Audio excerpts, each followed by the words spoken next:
මේ දවස්වල යෞවනය අතර ජනප්‍රිය කතාවක් තමයි හිරිපොද වැස්ස කතාව.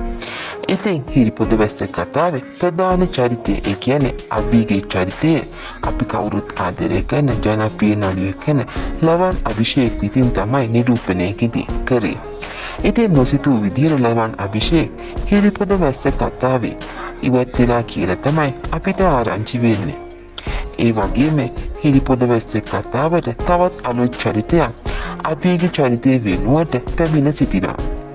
ඉතින් හිරිපොද වැස්ස කතාවේ ඉදිරියට වෙනස්කම් ගොඩාක් සිදු වෙනවා කියලා තමයි අපිට ආරංචි වෙන්නේ. ඒ වගේම ලවන්ගේ ඉවත් වීම ගැන මේ දවස්වල සමාජ මාධ්‍ය හරහා විවිධ පුවත් ෂෙයා වෙනවා.